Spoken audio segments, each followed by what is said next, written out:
This is a reading from the poem of the Man God by Maria Valtorta, Volume 4, Episode 485. At the Temple. Do you know me and where I come from? 4th of September, 1946. The temple is even more crowded than on the previous day, and among the excited crowd filling the first court, I see many Gentiles, many more than yesterday.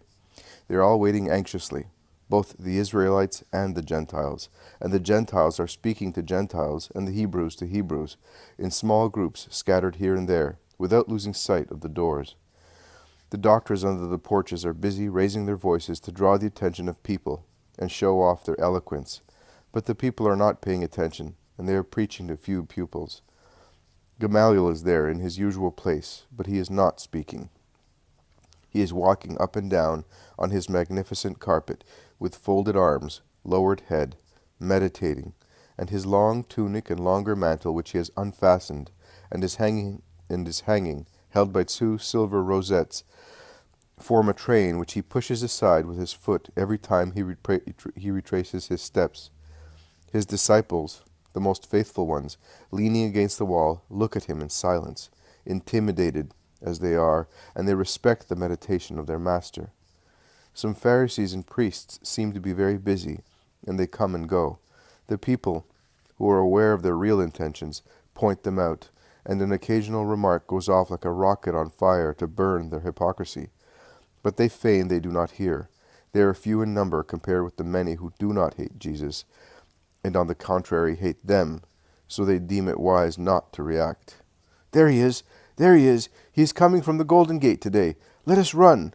I'm staying here. He will come and speak here. I'm not going to lose my place. Neither am I. Nay, those who are going away are making room for us. But will they let him speak? If they allowed him to come in? Yes, but it is a different matter. As a son of the law, they cannot prevent him from entering. But as a rabbi, they can drive him out if they wish so. How many discriminations! If they let him speak to God, why should they not let him speak to men? Says a Gentile. That is true, replies another Gentile. Are we impure? You do not let us go there, but we can stay here, as you hope that we will become circumcised? Be quiet, Quintus. That is why they let him speak to us. They hope to prune us as if we were trees. Instead, we come here to graft his ideas like scions into our wild minds. You're quite right. He's the only one who does not loathe us. Oh, when we go shopping with purses full of money, the others do not loathe us either.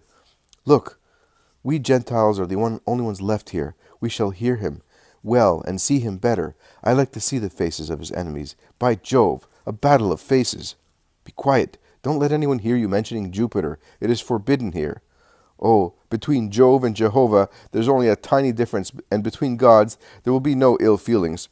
I have come urged by a good desire to hear him, not to laugh at him. They speak highly of the Nazarene everywhere. So I said, the weather is fine, and I will go and listen to him. Many people go farther to hear the oracles. Where have you come from? From Perga. And you? From Tarsus.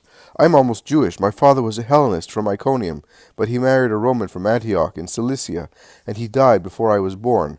But the seed is Hebrew. He is late. Will they have caught him? Be not afraid. The shouts of the crowd should tell us. These Jews shout like restless magpies always. Oh, there he is, over there. Will he really come here? Don't you see that they have taken all the places on purpose, except this corner? Can't you hear how many frogs are croaking, pretending to teach? But that one over there is silent. Is it true that he's the greatest doctor in Israel? Yes, but how pedantic he is. I listened to him one day, but to digest his science I had to drink many goblets of Falernian wine at Titus's in Bethesda. They both laugh. Jesus approaches slowly. He passes before Gamaliel, who does not even raise his head, and he then goes to the same place as yesterday. The crowd, now a mixture of Israelites, proselytes, and Gentiles, understand that he is about to speak, and they whisper. He is now going to speak in public, and no one says anything to him. Perhaps the princes and the chiefs have recognized him as the Christ. After the Galilean went away yesterday, Gamaliel spoke to the elders for a long time. Is it possible? How could they recognize him all of a sudden, if only a short time ago they considered that he deserved to be put to death? Perhaps Gamaliel had some proofs. What proofs? What proofs do you expect him to have in favor of that man? Asks the man angrily. Be quiet, jackal. You are only the last of the scriveners. Who spoke to you? And they make fun of him. He goes away, but others take his place. They do not belong to the temple, but they are certainly incredulous Jews. We have the proofs. We know where he is from. But when the Christ comes, no one will know where he comes from. We will not know his origin. But this one, he is the son of a carpenter of Nazareth, and the whole village can witness against us if we are telling lies. In the meantime, the voice of a Gentile is heard saying, Master, speak a little to us today. We have been told that you say that all men come from one God only, yours, so much so that you shall call them the children of the Father. Some of our Stoic poets had a similar idea. They said, we are descendants of God. Your fellow countrymen say that we are more impure than animals. How can you reconcile the two trends? The question is put according to the custom of philosophical debates. At least I think so. And Jesus is about to reply, when the incredulous Jews and the believing ones begin to dispute more furiously, and a shrill voice repeats, He is a common man. The Christ will not be like him. Everything will be exceptional in him. His figure, nature, origin. Jesus looks in that direction and says in a loud voice, So you know me, and you know where I come from. Are you sure? And the little you know, does it mean anything to you? Does it not confirm the prophecies? But you do not know everything about me. I solemnly tell you that I did not come by myself, and from where you think that I came, it is the very truth, whom you do not know, who sent me.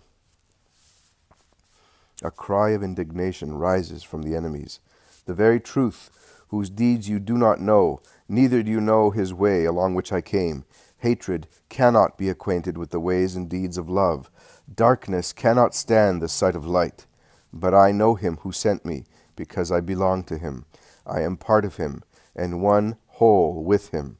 And he sent me to fulfill what his thought wants. There is an uproar. His enemies rush upon him to lay hands on him, to capture and hit him. The apostles, disciples, people, Gentiles, proselytes react to defend him. Some rush to help the former, and would perhaps succeed in doing so.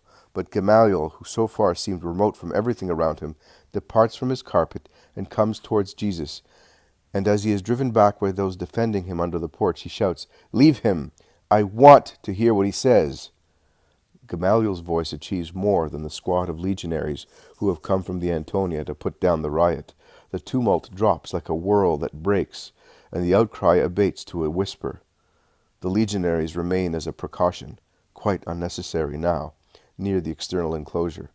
Speak, Gamaliel orders Jesus. Reply to those accusing you. His tone is peremptory, but not mocking. Jesus moves forward towards the court.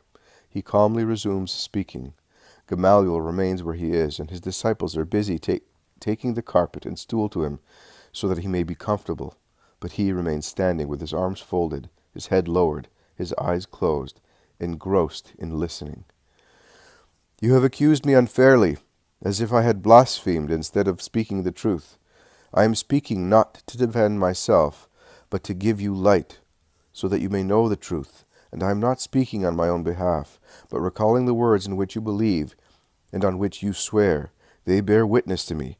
I know that you see in me nothing but a man like yourselves, inferior to yourselves, and you think that it is impossible for a man to be the Messiah.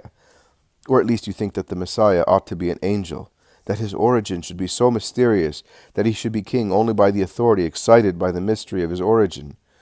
But whenever in the history of our people, in the books forming that history, and which will last as long as the world, because doctors of all countries and all times will draw from them corroboration for their science and their researches into the past by means of the enlightenment of truth, whenever in those books is it said that God spoke to one of his angels to say to him, From now on you will be my son, because I begot you. I see that Gamaliel has a tablet and some parchments given to him, and he sits down writing. The angels, spiritual creatures, servants of the Most High, and his messengers were created by him, as man, as animals, and everything that was created. But they were not begotten by him, because God begets only another himself, as the perfect one could but beget another perfect one, another being like himself, in order not to lower his perfection by begetting a creature inferior to himself. Now if God cannot beget the angels, or elevate them to the dignity of sons of his, what will the Son be to whom he says, You are my Son, I begot you today? And of what nature will he be? If begetting him, he says, pointing him out to his angels, and let all the angels of God adore him. And what will this son be like, to deserve to hear the Father to say to him, the Father by whose grace men can mention his name with their hearts humbled in adoration, sit at my right hand, and I will make your enemies a footstool for you. That Son can but be God, like his Father, with whom he shares attributes and power, and with whom he enjoys the charity which gladdens him in the ineffable and unknowable love of perfection itself. But if God did not find it appropriate to elevate an angel to the rank of Son, could he ever have said of a man what he said of him who is now speaking to you here? And many of you who now oppose me were present when he said so. At the ford of Bethabara 2 years ago, you heard him and trembled, because the voice of God is unmistakable, and without his special grace, it crushes those who hear it and shakes their hearts. What is therefore the man who is speaking to you? Is he perhaps one born of human seed and by the will of man like all of you? And could the Most High have placed his Spirit to dwell in a body devoid of grace, like those of men born of carnal will? And could the Most High be satisfied with the sacrifice of a man to make amends for the great sin? Consider this. He does not choose an angel to be the Messiah and Redeemer. Can he therefore elect a man? And could the Redeemer be only the Son of the Father, without assuming human nature, but with means and power exceeding human limitations? And could the firstborn of the Father have parents, if he is the eternal firstborn? Are your proud thoughts not upset by such questions, which rise towards the realms of truth, closer and closer to it, and find a reply only in a humble heart, full of faith? Who is to be the Christ? An angel? More than an angel. A man? More than a man. A God? Yes, a God, but joined to human flesh, that it may complete the expiation of the guilty flesh. Everything is to be redeemed through the same matter by which it sinned. So God should have sent an angel to expiate the sins of the fallen angels, to expiate on behalf of Lucifer and his angelic followers, because, as you are aware, Lucifer also sinned. But God did not send an angelic spirit to redeem the angels of darkness. They did not worship the Son of God, and God does not forgive the sin against his word, begotten of his love. But God loves man, and he sends the man, the only perfect man, to redeem man and obtain peace with God. And if it is according to justice that only a man-God may fulfill the redemption of man and appease God. And the Father and the Son loved and understood each other. And the Father said, I want. And the Son said, I want. And then the Son said, give me. And the Father said, take. And the Word was made flesh, the formation of which is mysterious. And this flesh was named Jesus Christ, the Messiah, he who is to redeem men, lead them to the kingdom, defeat the demon, crush slavery. To defeat the demon, an angel cannot accomplish what the Son of Man can do. That is why God does not call angels, but the man to accomplish the great work. Here is the man whose origin you doubt, you deny or are worried about. Here is the man acceptable to God, the man representing all his brothers, the man like you in appearance, superior to and different from you by origin, begotten not of man, but of God, and consecrated to his ministry, is in front of the high altar to be priest and victim for the sins of the world, supreme, eternal pontiff, high priest of the order of Melchizedek. Be not afraid. I am not stretching out my hand toward the pontifical tiara. Another crown is awaiting me. Do not worry. I will not take the rational away from you. Another one is ready for me. Fear only that the sacrifice of the man and the mercy of the Christ be of no avail to you. I have loved you so much. I love you so much that I obtained from the Father to annihilate myself. I have loved you, and I love you so much that I ask to consume all the sorrow of the world in order to give you eternal salvation. Why do you not want to believe me? Can you not believe yet? Is it not said of the Christ, you are priest of the order of Melchizedek forever? But when did priesthood begin? Perhaps in the days of Abraham? No, and you know. Does the King of justice and peace, who appears to announce me with prophetical figure at the dawn of our people, not warn you that there is a more perfect priesthood coming directly from God, just as Melchizedek, whose origin was never ascertained by anybody, and who is called the priest? And priest he will remain forever. Do you no longer believe inspired words? And if you believe that, why, doctors, can you not give an acceptable explanation of the words which say, and they refer to me, you are priest forever after the order of Melchizedek? There is therefore another priesthood before and beside Aaron's, and it is said of it, you are, not you were, not you will be, you are priest forever. So this sentence announces that the eternal priest will not belong to the well-known stock of Aaron, or to any other sacerdotal stock, but it will be of new origin, as mysterious as Melchizedek's. It is of such origin, and if the power of God sends it, it means that he wants to renew the priesthood and the rite so that they may become useful to mankind. Do you know my origin? No. Do you know my deeds? No. Do you realize which effects they will produce? No. You know nothing of me. So you can see that also thus I am the Christ, whose origin, nature, and mission are not to be known until it pleases God to reveal them to men. Blessed are those who will be able to believe, and do believe before the dreadful revelation of God crushes them on the ground with its weight and nails them there,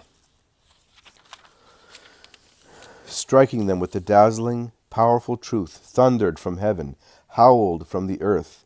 He was the Christ of God. You say, he is from Nazareth. Joseph was his father. Mary was his mother. I have no father who begot me as man. I have no mother who gave birth to me as God.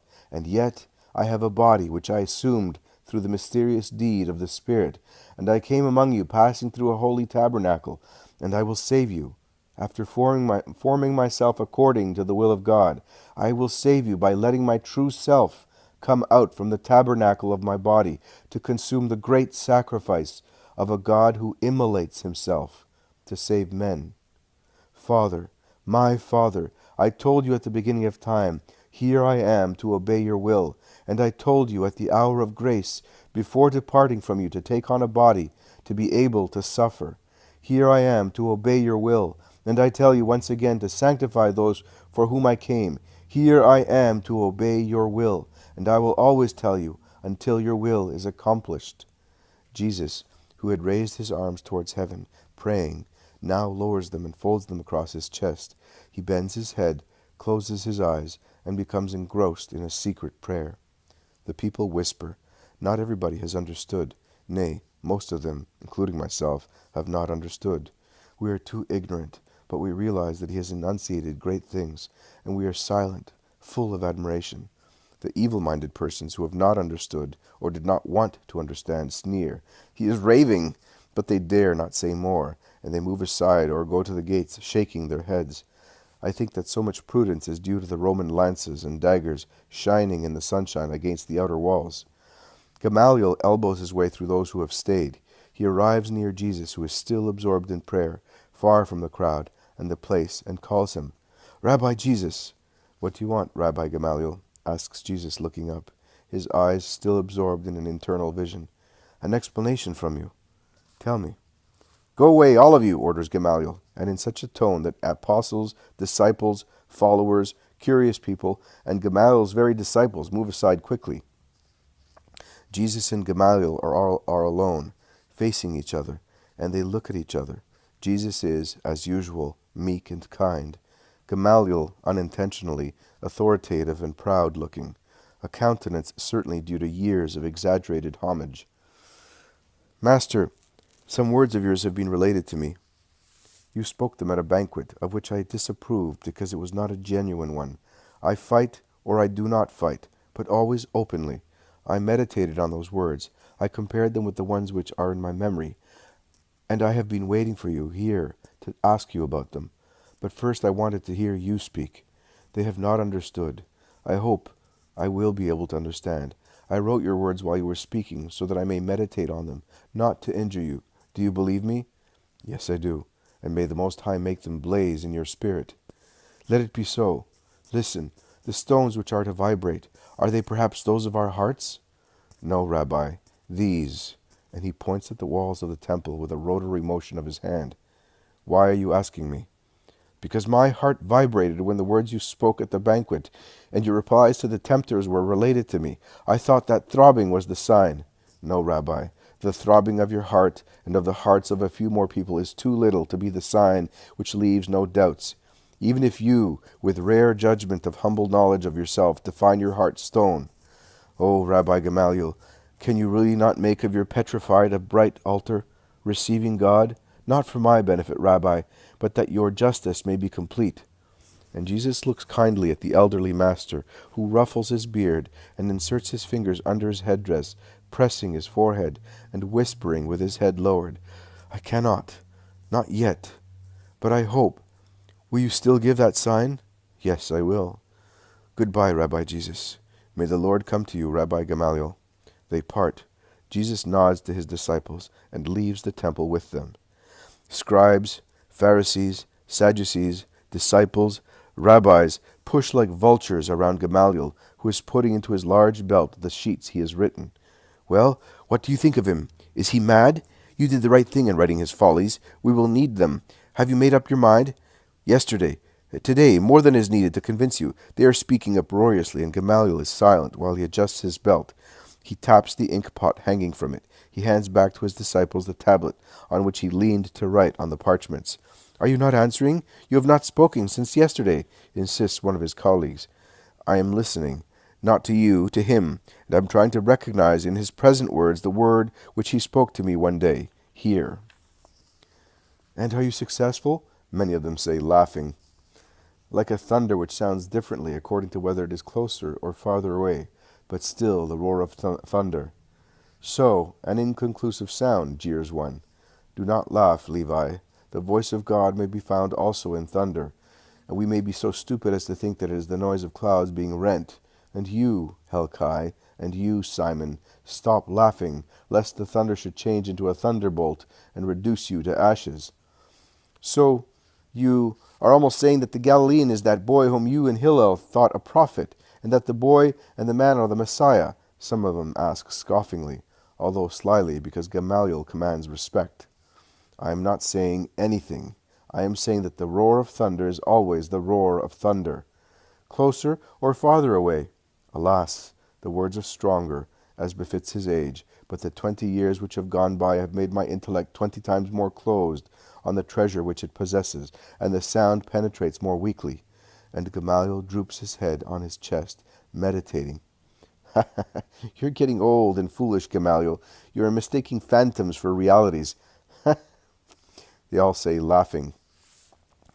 Gamaliel shrugs his shoulders scornfully. He gathers his mantle, which was hanging from his shoulders. He envelops himself in it several times. So large it is. He turns his back on everybody, without replying one word, full of contempt in his silence.